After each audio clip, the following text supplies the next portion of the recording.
Hello everyone, welcome back to my channel. So we were doing accountancy chapter 1. We have already completed meaning of accounting, role, objectives, functions and advantages of accounting. Now coming to the next topic, that is limitations of accounting. So first limitation is that accounting is not fully exact. Not fully exact. Basically अगर आप देखें तो हम जो है अपनी accounting को evidence के बेसिस पे रिकॉर्ड कर रहे हैं। ये हम आगे के चैप्टर में वाउचर वाले चैप्टर में भी पढ़ेंगे। बट स्टिल अकाउंटिंग इंफॉर्मेशन में not be fully exact. Still हमें कुछ एस्टिमेट्स लगाने पड़ते हैं, हमें कुछ एस्टिमेट्स लगाने पड़ते हैं एंड उन एस्टिमेट्स के बेसिस पे हम अकाउंटिंग करते हैं। सो अकाउंटिंग में not be fully exact. Okay, तो coming to second point, that is unrealistic information. Now unrealistic information, accounting information may not be realistic since accounting statements are prepared following the accounting concepts and conventions. जो accounting concept है, for example हम लेंगे कि हमने अपने business में एक machine purchase करी 10 लाख रुपीज़ की। ओके, तो we purchased a machine for 10 lakh rupees.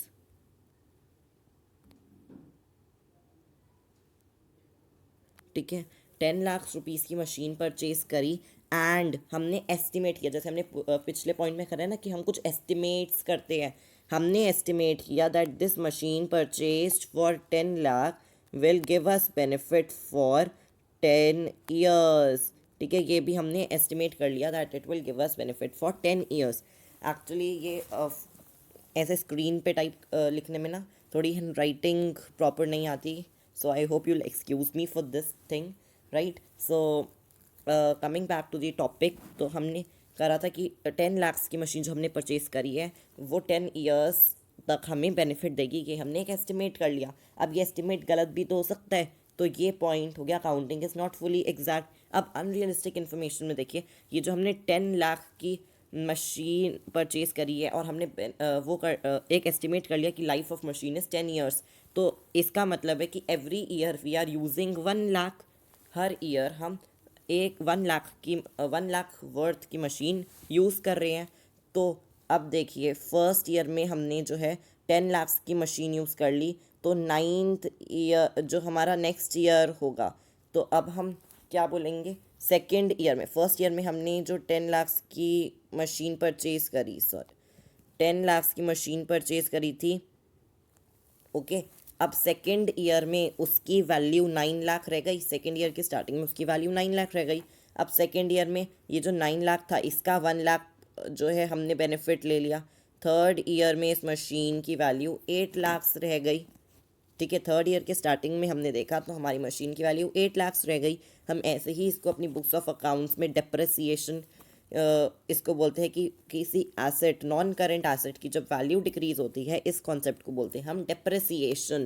तो ये हम डेप्रिसिएशन ये एस्टिमेट लगा रहे हैं। ओके, अब फोर्थ ईयर में देखिए, फोर्थ ईयर के स्टार्टिंग में हम क्या कहेंगे कि हमारे पास तो 7 लाख की मशीन है जी, लेकिन हो सकता है कि मार्केट में कोई नई टेक्नोलॉजी आ गई हो, और जब हम ये फोर्थ ईयर में अपनी, हमारे हिसाब से तो फोर्थ ईयर के हमारे स्टार्टिंग में 7 लाख की हमारे पास मशीन है, लेकिन कोई ऐसी टेक्नोलॉजी आ गई कि जब ये 7 लाख की मशीन अगर हम बेचने निकले तो no one is purchasing this machine, no one wants to buy, तो इसकी वैल्यू, इस मशीन की हो सकता है जो वैल्यू है वो ज़ीरो हो जाए बिल्कुल ही।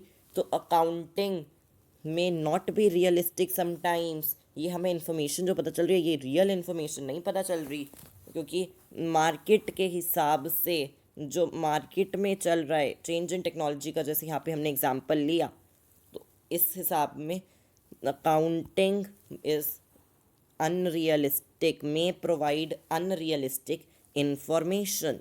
यहाँ पे मैंने एक और एग्जांपल लिया है, जैसे हम हमेशा एज्यूम करते हैं कि जो बिज़नेस है, business will continue for a unforeseen future. Business जो है, बिज़नेस फॉर एवर लॉन्ग चलता रहेगा। Okay, business is foreseeable. Business will continue for a foreseeable future, sorry unforeseeable मैंने गलती से बोल दिया था, business will continue for a foreseeable future, हमेशा चलता रहेगा, but this is not true actually, no. Now coming to next point is accounting ignores the qualitative elements. अब हमने पढ़ा था that only those transactions and events which can be quantified are recorded in our books of accounts, है ना. ये हमने पढ़ा था, fine. Which can be quantified or recorded. तो जो बाकी क्वालिटेटिव चीज़ें हैं उनको अकाउंटिंग इग्नोर कर रही है. अब इस पॉइंट के लिए हम फिर से वो मशीन वाले एग्जाम्पल पे आ जाएंगे. मशीन वाला एग्जाम्पल वेरी इंपॉर्टेंट एग्जाम्पल है. ओके नाउ अब हमने क्या करा था कि 10 ईयर. अब नेक्स्ट पॉइंट है ignores the effect of price level changes. Okay देखो हमने करा था कि 10, हमने एक मशीन परचेज करी 10 लाख की और हमने एस्टिमेट कर लिया that this will give us benefit for 10 years. तो हमने हर ईयर उसमें से 1 लाख सब्ट्रैक्ट किया था. अब जब हमने करा था ना 4th ईयर में उसकी वैल्यू जो है 7 लाख, हम वहाँ पे रुक गए थे. मे बी मशीनरी ऑब्सोलीट हो जाए, नो वन इज़ परचेजिंग, तो प्राइस लेवल जो मार्केट में चेंज हो गया उसको तो अकाउंटिंग ने कुछ देखा ही नहीं, बिल्कुल इग्नोर कर दिया. या फिर सिर्फ इस सेंस में नहीं, हो सकता है इन्फ्लेशन हो गया हो उसका, जो है ना हम तो कम कम करते जा रहे थे, लेकिन वो 7 लाख की मशीन हो सकता है मार्केट में मेरे को 8 लाख में अभी भी बिक गए, और 8 लाख जो है ना 8 लाख मेरे को मिले. तो जो प्राइस लेवल चेंज है उसको अकाउंटिंग रिकॉर्ड नहीं करता, क्योंकि अपने हम तो कंसेप्ट के अकॉर्डिंग, कन्वेंशन के अकॉर्डिंग जनरल 1 लाख सब्ट्रैक्ट करते जा रहे हैं. ठीक है, हिस्टोरिकल कॉस्ट देखो तो हमें करेक्ट इन्फॉर्मेशन नहीं मिल पा रही. नेक्स्ट इज अकाउंटिंग में लीड टू विंडो ड्रेसिंग. अब आपने एक अच्छा मेरे को प्रीवियस पॉइंट में एक चीज़ और डिस्कस करनी थी. ये पॉइंट था ignores the effect of price level changes. ये जो हमने पढ़ा था ना, हो सकता है मार्केट में इसकी वैल्यू बढ़ गई हो या फिर इसकी वैल्यू कम हो गई हो. तो ये बिजनेस एनवायरनमेंट में price level changes are very very dynamic and recurring, they are happening every now and then.